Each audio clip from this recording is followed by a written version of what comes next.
durante a exposição. Isso, leva lá pra mamãe pra você pintar com a mamãe. Vai lá. Vamos lá? Isso. Esse aqui é o plástico pra ti, filha. Ó, pega esse aqui. Vai lá, vai.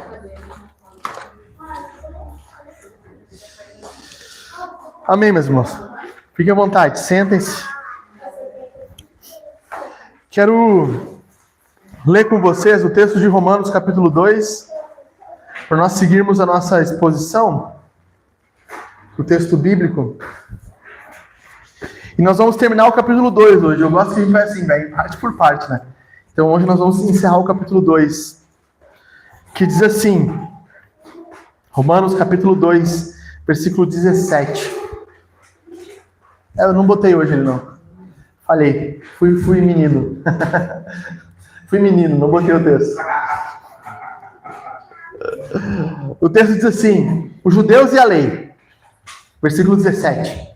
Romanos 2, versículo 17.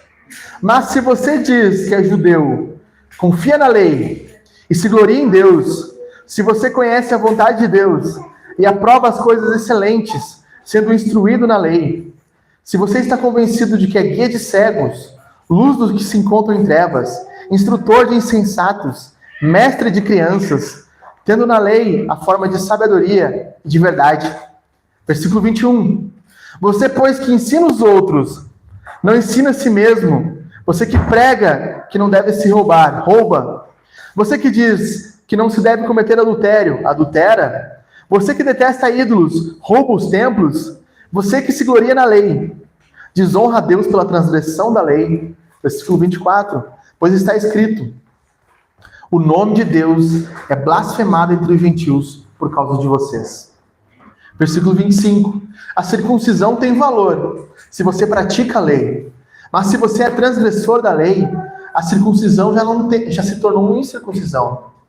Portanto, se a incircuncisão observa os preceitos da lei, não será essa incircuncisão considerada como circuncisão? Nós vamos explicar isso aí. Calma. Tá bom? E se aquele que é incircunciso por natureza cumpre a lei, certamente ele julgará você, que embora tenha a letra da lei e a circuncisão, é transgressor da lei. Porque não é judeu quem é o apenas exteriormente, nem é circunciso, nem a circuncisão, aquele que é somente na carne. Porém, judeu é aquele que o é interiormente. E a circuncisão é a do coração, pelo Espírito, não segundo a letra, cujo louvor não procede de seres humanos, mas de Deus. Vamos orar? Vamos orar? Senhor, muito obrigado pela tua palavra. Nós vamos meditar agora nesse texto. Eu peço que o Senhor clareie o nosso coração, nos guie o entendimento correto da tua palavra. Me ajuda, Senhor, a explicar esse texto de forma que faça sentido para nós também. Abençoa o nosso momento aqui de meditação na tua palavra. Em nome de Jesus. Amém. Amém. O texto de Romanos, meus irmãos, ele não está isolado. A diferença de pregar expositivamente, a gente diz expositivamente é verso por verso, é que eu não sorteei um texto, ou Deus me falou um texto, e eu vou falar com vocês. Nós estamos lendo desde o capítulo 1, versículo 1. E a Bíblia ela não está solta página por página, mas tudo que está escrito tem um contexto imediato e tem uma razão imediata. Vamos lá, uma breve recapitulação. Paulo está indo a Roma, ele não foi ainda. Ele escreve uma carta para esses irmãos de lá, mostrando para eles qual é o evangelho dele. O ponto-chave desse livro é, este é o meu evangelho, e o evangelho para Paulo é o poder de Deus. Versículo 17, capítulo 1. Ele é o poder de Deus para salvar. Aí a pergunta é, salvar do quê? Salvar de quem? Ou salvar quem? Então Paulo, no versículo 18 do capítulo 1, começa a mostrar, salvar os gentios, idólatras, aqueles que não são judeus, que estão perdidos, pagãos, que adoram falsos deuses e que se entregam ao pecado, e que esse pecado é tão degradante que partem também para idolatrias sexuais, se tornam homoafetivos, se entregam ao sexo com outras pessoas do mesmo sexo, em busca do prazer. E a degradação da sociedade vai ocorrendo através dessa entrega idólatra, até mesmo da nossa sexualidade. Então Paulo, no capítulo 2, sabe que nem todos são assim. Você também não é tão perdido. Você não é um assassino, você não é um ladrão, você não é um ladrão de banco, você não tem 9 dedos. Você não é tão perdido assim, entendeu?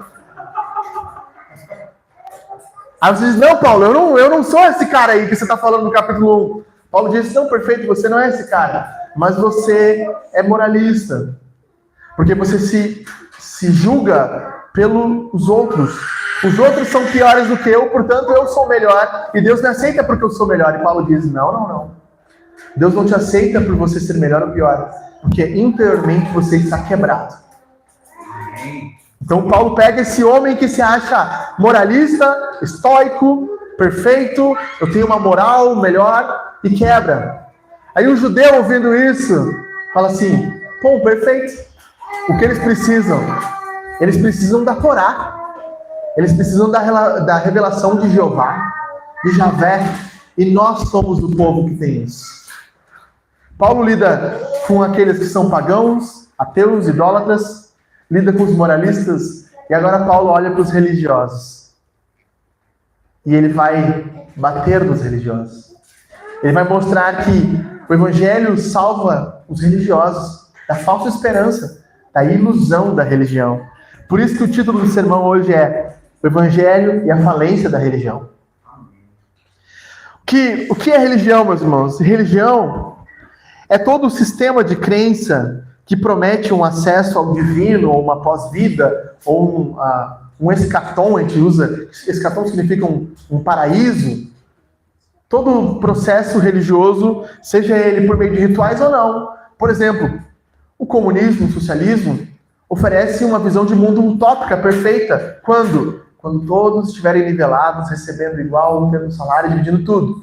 Isso é um escatom, um paraíso. Então o comunismo é uma espécie de religião também. Toda religião é sistemas de crenças que nos fazem acreditar num futuro feliz, melhor. Nós somos naturalmente religiosos porque Deus nos criou assim. Deus nos criou para religião, para nos conectar com Ele, religar com Ele. O pecado nos quebrou. E por isso que nós buscamos em sistemas filosóficos, sistemas religiosos, uma forma de nos conectarmos com Deus. As pessoas dizem, né? Todos nascem ateu e se tornam religiosos. Mas quando nós vamos no mais profundo lugar da Amazônia, achamos uma tribo, lá eles não estão cultuando Darwin. Eles não estão falando das evoluções das espécies. Não, eles estão cultuando um Deus. Por quê? Ninguém ensinou eles isso. Porque no coração deles eles têm um anseio pela conexão com uma coisa maior do que eles.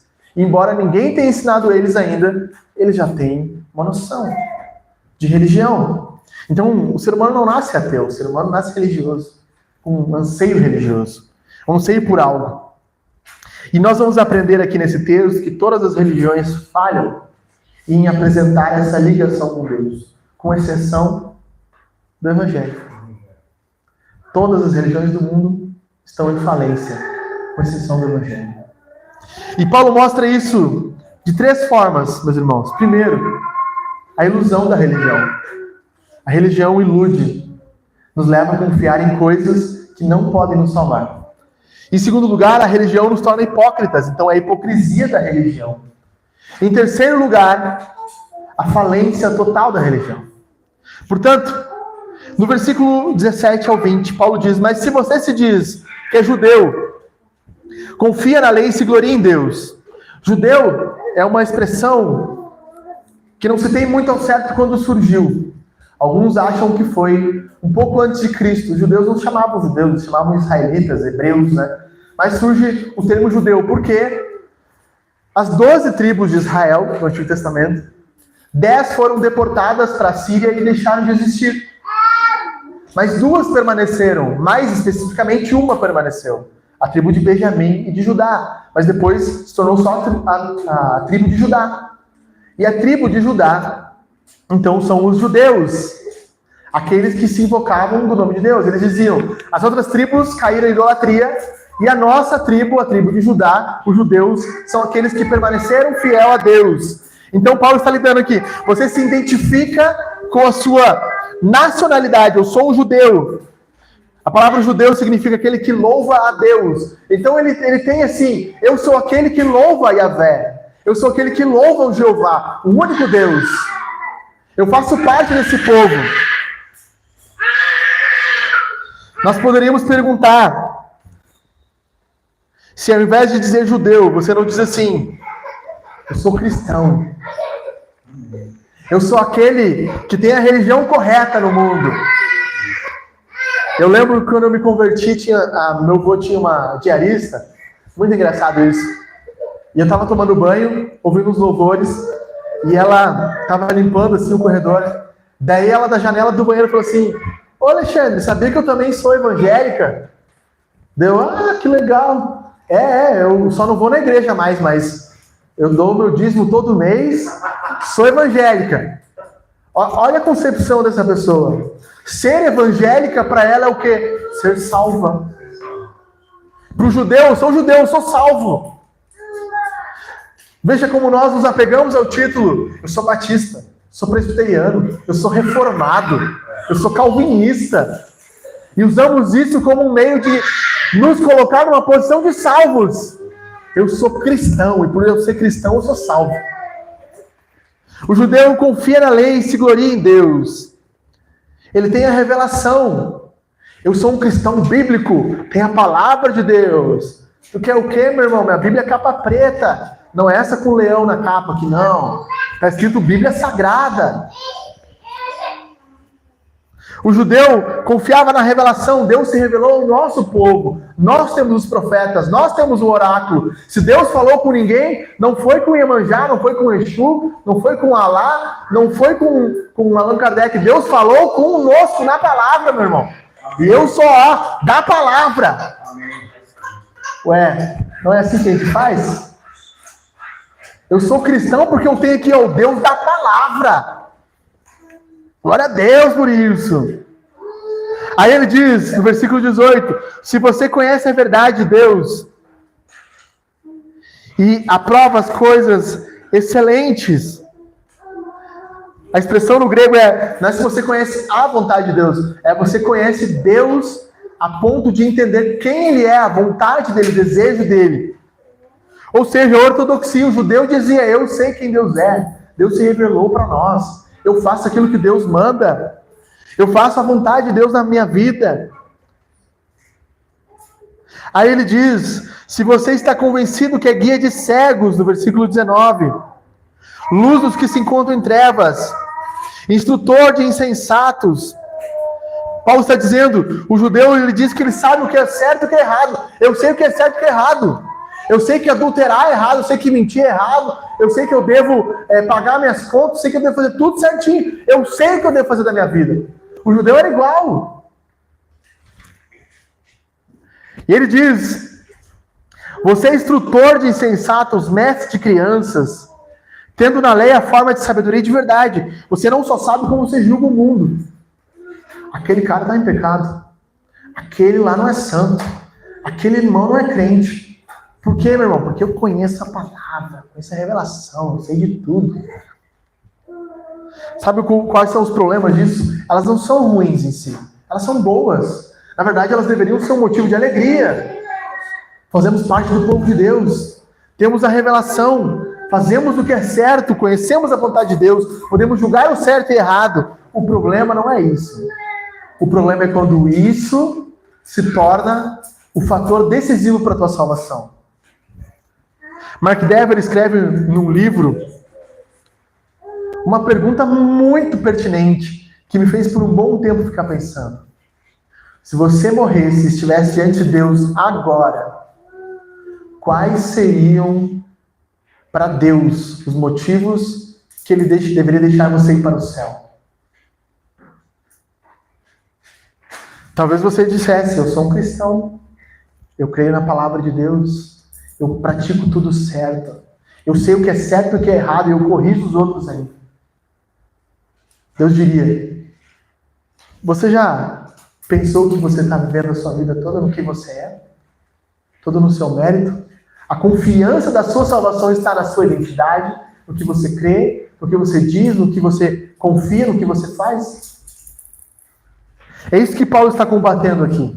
Nós não somos salvos por isso, pela nossa ortodoxia, pela nossa crença, pela palavra de Deus. Nós somos salvos por Cristo, por Jesus. Mark Dever diz: nós chegaremos diante de Deus e diríamos: Deus, o único motivo para nós entrarmos no céu é porque Cristo morreu pelos meus pecados. E é só isso. É só isso. Oi? Porque Ele nos amou primeiro.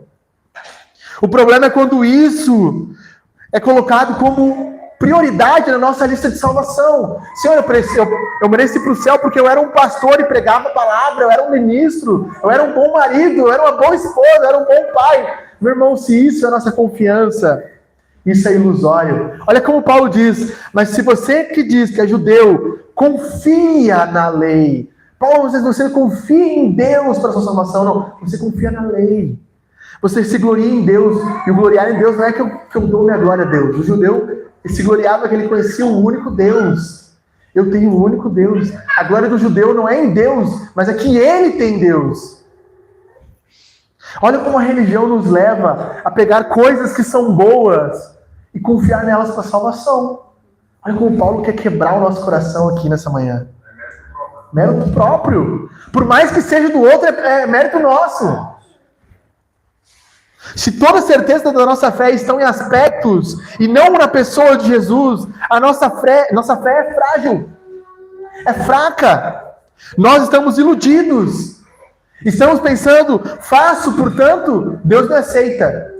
Faço, portanto, Deus deve me receber. Eu sou isso, portanto, Deus precisa me dar acesso ao céu. Ilusão.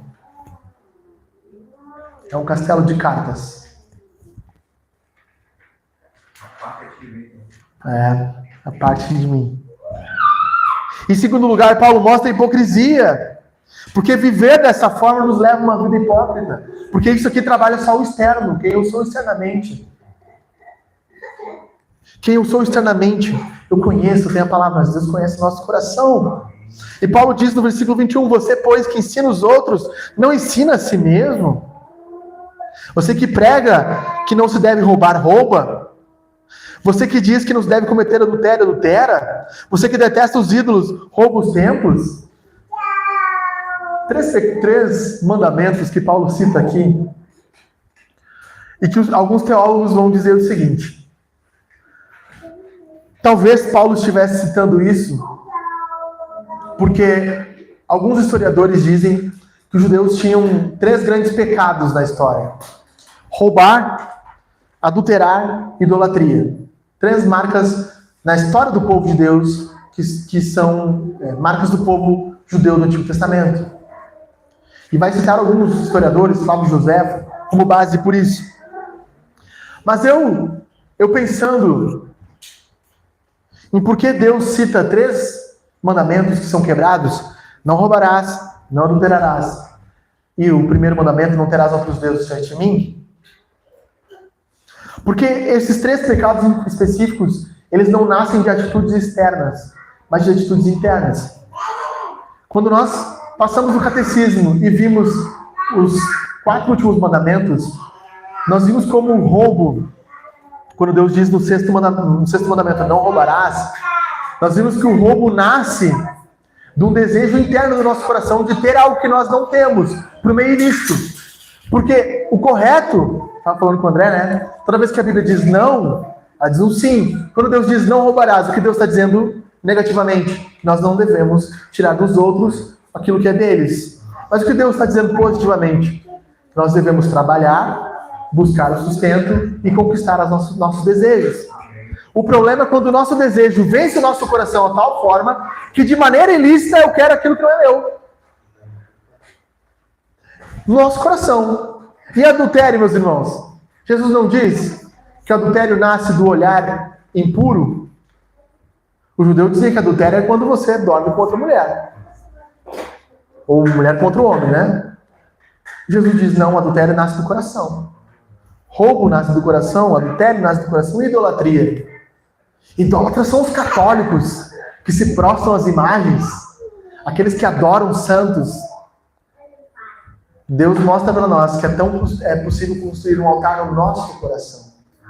Idolatrar família, filhos, dinheiro, riqueza, bens, saúde, bem-estar. Nós vimos aqui que é idolatria. É dar o nosso sentido, nossa identidade, relevância, a tal ponto que define quem nós somos. Ontem eu falava, eu me coloco em cada situação, né? Um colega de trabalho que diz que se assumiu homossexual. E ele perguntou pra mim, ele falando, eu creio que Deus não me condena por eu ser assim. E aí, começando num trabalho pra piorar, o cara é do RH. Eu falei, sabe qual é o problema? O problema é que a sexualidade tá ligada à tua identidade. Tu te define quem tu é através da tua sexualidade. Eu sou gay. Por que o gay define quem tu é? Esse é o problema. Isso é uma idolatria. Aí eu falei, outro momento a gente conversa melhor. Fora do meio de trabalho, quero te fazer outras perguntas pertinentes. Veja como a idolatria, ela pode ser interna. Pode ser a nossa imagem. O que os outros pensam de mim. O que os outros pensam de mim me afeta a tal ponto que eu me frustro, eu fico mal, se eu sei que os outros falam mal de mim. Olha, é normal ficar mal por isso. Mas eu sei quem Deus diz que eu sou. E quem Deus diz que eu sou, vale muito mais do que os outros dizem que eu sou. Amém. Paulo pega esses 3 pecados para nos mostrar como nós precisamos ver que a religião trata a casca externa, não o nosso coração. No versículo 23, Paulo diz assim, você que se gloria na lei, desonra a Deus pela transgressão da lei. Ele diz, pois como está escrito, o nome de Deus é blasfemado entre os gentios por causa de vocês. Pesado, né? Hernandes Dias Lopes diz o seguinte, não existe nada pior para uma igreja do que falsos cristãos. Nada pior para o testemunho do evangelho do que homens e mulheres que não são cristãos verdadeiros. Estes são aqueles que blasfemam o nome de Deus. E por causa desse, nós precisamos, às vezes, fazer uma volta, né, Raquel? Tu é evangélica? Eu fico pensando assim, eu sou. Mas peraí, deixa eu te dizer que eu não sou aquele tipo de evangélico. Por quê? Por causa destes que criaram uma casca de religião e aspectos que os transformaram tão identitários, a saia, o coque, a profetada, e que por causa deles que blasfemam o nome de Deus, nós precisamos dizer, peraí, eu sou evangélico, mas eu não sou desse tipo que tem assim. Porque a galera fala, crente chato. Não, exato, o crente chato, o coach. Quantas barreiras nós precisamos, às vezes, para explicar o que é o que nós somos? Por quê? Porque o nome de Deus é blasfemado. Vai falar de igreja, a gente tem vergonha de falar, convidar as pessoas na igreja. Por que a gente tem vergonha? Porque as pessoas ridicularizam a nossa fé. E ridicularizam por quê? Porque as pessoas tornaram ridícula. Como disse Augusto Nicodemos, eu não me envergonho do evangelho, eu me envergonho dos evangélicos. Como é triste isso. Como é triste isso. A religião, ela consegue pintar um túmulo, mas não tirar os ossos. Lembra que Jesus diz? Vocês parecem o quê? Túmulos caiados. Ele diz isso, né? Sepulcros caiados. O que é um sepulcro caiado, vocês sabem? É um túmulo. O que acontece? Para deixar bonito, eles passavam cal. Por isso que é caiado. É cal branco. Pintavam um túmulo de branco e o túmulo estava branco. Jesus diz, vocês são túmulos caiados. Por fora vocês estão lindos. Bom marido, boa esposa, cristão, sabe tudo de teologia. Mas por dentro vocês estão podres. Hipócritas, limpem o interior do copo. Ele diz, para que vocês sejam puros. A religião, ela faz, limpem pintar o externo e passar cal nos sepulcros, mas não lida com os ossos dentro do túmulo. 4 passos, meus irmãos, para nós nos tornarmos um religioso hipócrita. Se você quer ser um religioso hipócrita, anote isso. Vai ser bom. Primeiro, ignore as motivações do seu coração. Pense só no externo. Não pense no que leva você a fazer as coisas que você faz. Pronto. Segundo lugar, ensine aos outros o que você não quer fazer, mas você diz que eles têm que fazer. Você diz, você tem que ser um homem santo, ser um homem de uma só mulher, viciado em pornografia. Eu sou a alma mais honesta do Brasil. Você diz que não deve roubar, e você rouba. Ninguém está vendo, Deus está vendo. Segundo lugar, ensine os outros que você não quer fazer. Terceiro lugar, cauterize a sua consciência quanto aos seus pecados.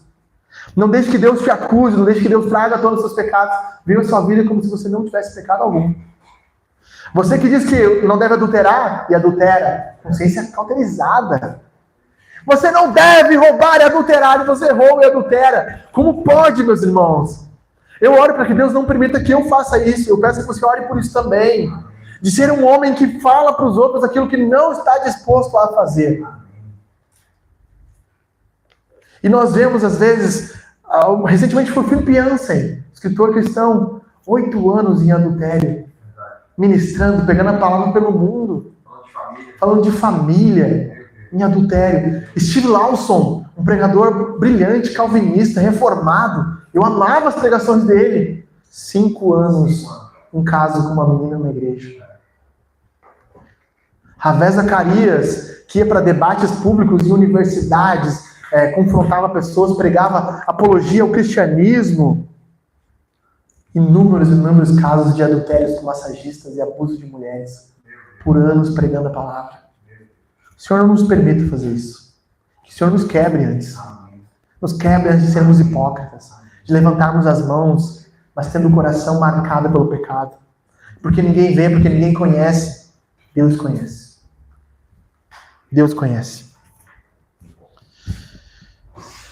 Em quarto lugar, esqueça que você representa a Deus. Esqueça que você representa a Deus. Viva uma vida como se você não representasse Deus. Você vai se tornar um hipócrita.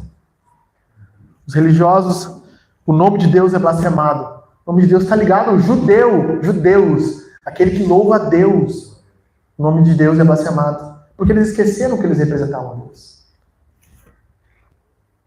Tem uma história do David Livingstone, que é um missionário britânico, que ao pregar na África, ele teve imensa dificuldade de anunciar o evangelho. É uma história real. Porque os índios onde ele estava anunciando conheciam missionários anteriores, infelizmente católicos, que trouxeram muita infâmia ao nome de Jesus. E por muito tempo ele teve que lutar com o testemunho ali, para que pudesse pregar o evangelho àqueles índios. Bom, depois de mostrar a ilusão da religião, Paulo mostra a hipocrisia da religião. E John Stott fala que os judeus deveriam ser exemplos não de comportamento, mas de pessoas que foram alcançadas pela graça.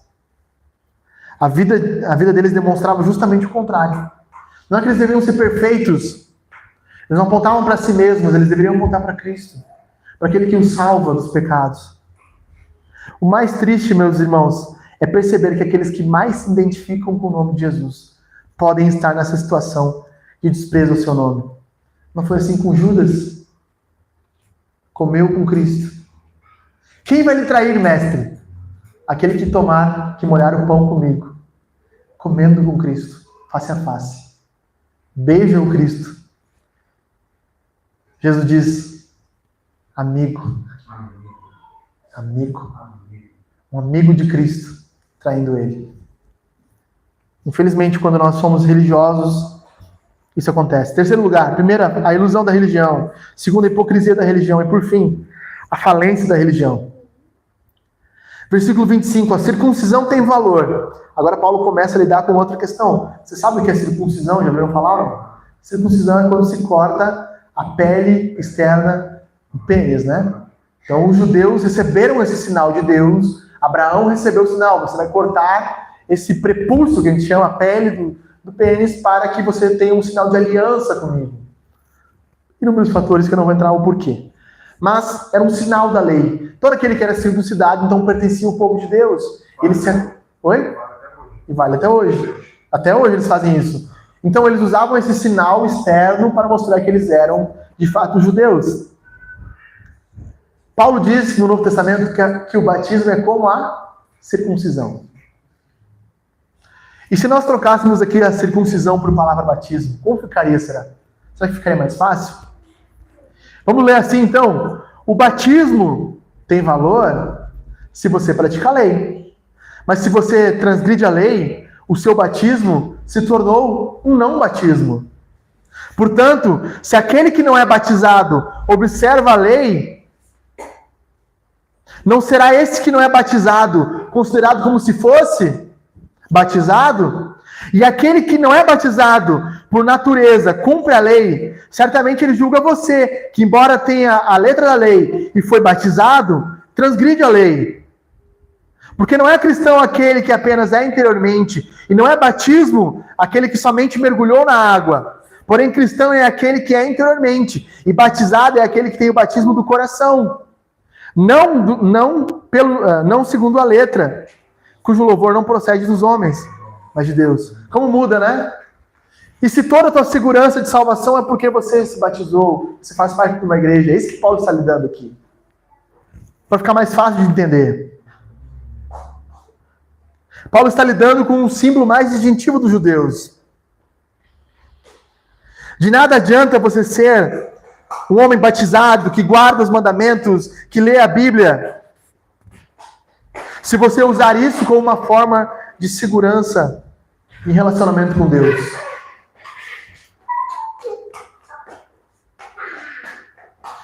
Paulo está mostrando que o judeu está perdido, o homem religioso está perdido.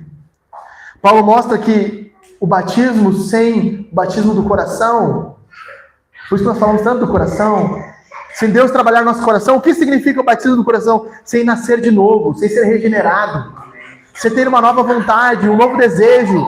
Nada adianta. Por isso que também não adianta você batizar bebês. Eu tenho uma dificuldade com essas pessoas que batizam bebês, não faz sentido. Porque se o batismo de bebês não tem validade, se ele não for através da regeneração, do que adianta você se batizar e dizer, ô pastor, eu fui batizado, mas se você não tem um novo coração. Então, Paulo vai nos mostrar no final, no versículo 28 e 29, para nós encerrarmos aqui, depois fazermos algumas aplicações. Paulo nos mostra que o problema não é o batismo ou a circuncisão, mas Paulo mostra que nós precisamos de uma obra interna. Não depende de nós, meus irmãos. Não é o que nós fazemos, quem nós somos. Depende de Deus, pelo Espírito, no versículo 29. Atuar no nosso coração e nos dar uma nova vida, um novo desejo. Essa obra de salvação não importa quanto você conhece de teologia, quanto você conhece da Bíblia, quanto você seja perfeito. Você não fuma, você não bebe, você não rouba, você dá o dízimo. Não importa quão perfeito você seja, se você não tiver a regeneração do coração, você não pode ser salvo. Isso é desesperador. Não está nas nossas mãos. Não é o que nós fazemos. Meu Deus, como isso vai contra o que nós vemos nos nossos dias, não é? Nós precisamos de Jesus. E eu tenho notado que quanto mais desesperado nós somos por Cristo, mais nós entendemos o amor dele. Jesus pergunta para o fariseu, um homem tinha uma dívida de 500 reais, e o outro tinha uma dívida de 500 milhões de reais. O credor dos dois diz, você está perdoado. Quem ama mais? O fariseu diz, aquele que foi mais perdoado. Quanto mais nós machucarmos o nosso ego, batermos, quanto mais nós dizermos, você não pode, você precisa se humilhar diante de Cristo, pedir para Cristo perdão, você entender que você não tem crédito nenhum, você está devendo 500 milhões de reais para Deus. Quanto mais você entender isso, mais você vai o amar. Amém. Mais você entende a graça, mais você diz, eu não mereço. Mas você se senta na mesa de Cristo e diz, esse lugar não é meu, esse lugar não é para mim, o céu não é para mim, Senhor. Por que você vai no céu, como diz Mark Dever? Eu vou para o céu porque Cristo morreu por mim. Eu não merecia, a minha dívida é muito maior. E se não fosse a circuncisão interna, se não fosse a obra de Cristo, não de uma faca, não de uma água mergulhada, se não fosse o Espírito Santo atuar no meu coração, eu não seria salvo. Nossa! Amém. Veja como Paulo desmascara e quebra quem nós somos aqui. cujo louvor não procede de seres humanos. Nada do que nós podemos fazer. Eu falei para vocês, se nós pudéssemos nos salvar, Deus nunca teria mandado Cristo. Ele só mandou Cristo porque nós não podemos nos salvar. Esse é o definitivo de Deus. 3 aplicações rápidas aqui, não vou tomar mais muito tempo de nós, para nós encerrarmos nosso culto. Primeiro, meus irmãos, reflita como você tem vivido a sua vida cristã. Na religião, a confiança está no que eu faço por Deus. No Evangelho é o que Deus fez por mim. A religião nos dá uma sensação de controle, que nós estamos nos desempenhando bem, indo bem. Estou lendo a Bíblia todo dia, minha vida espiritual está boa. E de fato é bom que você faça isso. Mas quando isso se torna o sentido de você ler a Bíblia, é para minha vida espiritual estar boa, não faz sentido. Eu leio a Escritura porque eu quero conhecer mais esse Deus que se revela em amor para mim. Porque eu quero ter um tempo com o Senhor. Então, as perguntas que ficam para nós é no que eu tenho posto a minha confiança. Será que eu tenho usado os meios de graça, a oração, a leitura, a oferta, como um meio de mostrar que eu sou um cristão e não como uma resposta ao que Deus fez por mim? Eu faço não para ser aceito, eu faço porque eu fui aceito.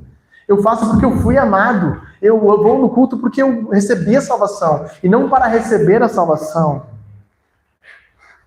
Será que nós estamos confundindo o desempenho com o relacionamento? Quando eu falho, quando eu peco, isso me destrói a tal ponto que eu digo, não, Deus não vai nunca mais me aceitar. Não, meu irmão, se você pecar, Deus ainda te aceita porque Deus sabe quem você é.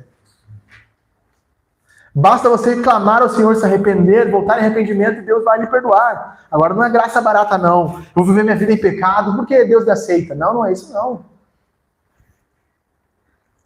Eu vou continuar traindo minha esposa porque minha esposa disse que me perdoa. Imagina. Que tipo de esposa é? A estima dela é isso aqui? O relacionamento de vocês é o quê? Sabe? Como você se sente quando você falha? Como você vive seus relacionamentos de forma legalista, esperando que o outro faça aquilo que você quer, para que você ame ele. Sempre assim.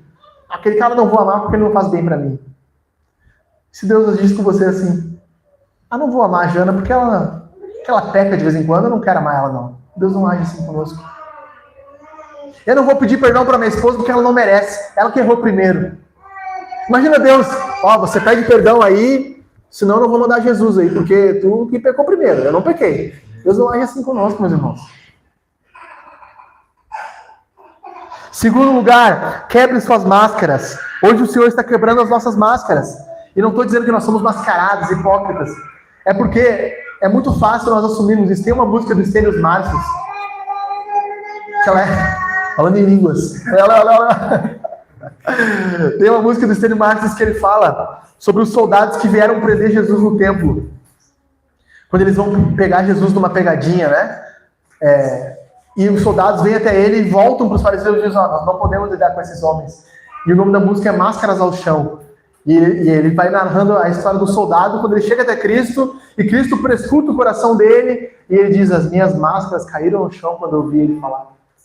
E quando eu voltei aos religiosos, eu disse, esse homem desnudou quem eu sou. Como eu vou competir com ele? Talvez Cristo esteja desnudando o nosso coração hoje. Talvez Cristo esteja trabalhando em nós. Muitos de nós cansamos do Evangelho porque nós temos vivido como atores. Hipócrita é ator. No grego, hipócrites é aquele que atuava no teatro. Talvez nós estejamos sendo como atores. Quantas vezes eu me preocupo muito mais com o que as pessoas pensam e veem sobre mim e como Deus me vê. Há áreas na sua vida e na minha vida que nós não confessamos para os outros, porque ao confessar para os outros eles vão dizer, nossa, como tu é fraco. Então eu vou pôr uma máscara de forte. Não, eu sou santo, meu irmão, eu não peco, eu não ajo errado. Aqui, meus irmãos, é a igreja dos fracos. Eu falei até ontem lá para as pessoas, a igreja é para aqueles que são ruins mesmo, para os fracos. É para aqueles que admitem, porque tem aqueles que admitem e aqueles que não admitem. Os que não admitem acham outros meios. Os que admitem entendem, eu preciso de Cristo. Ele sabe quem eu sou. Eu preciso trazer à tona quem eu sou. Terceiro e último lugar, admita que nós não podemos A mudança do evangelho é de dentro para fora, do alto para baixo. Nós não precisamos de uma reforma, nós não precisamos trocar as roupas, nós precisamos de um novo coração. E isso muda quem nós somos exteriormente. Nós falávamos sobre isso, né, Jean? É de dentro para fora. É de dentro para fora. Deus não quer apenas um cristão batizado, mas um coração regenerado. Nós não precisamos fingir, nós precisamos nascer de novo. Nós precisamos de uma nova vontade, algo que nos diga assim: eu não posso pecar contra Deus. Eu quero terminar dizendo isso. Eu não posso pecar contra Deus porque eu amo. Porque eu preciso dele. Eu não posso pecar contra o Senhor pelo que ele fez para mim. Paul Washer conta uma história de um jovem que chegou para ele assim: pastor, eu não sei se eu sou salvo de verdade. Talvez você se pergunte sobre isso. Preste muita atenção, fique de pé para encerrar. Vou encerrar cantando. Esse homem chegou para o Paul Washer e disse: pastor, eu não sei se eu sou salvo. Paul Washer falou assim para ele: jovem, hoje à noite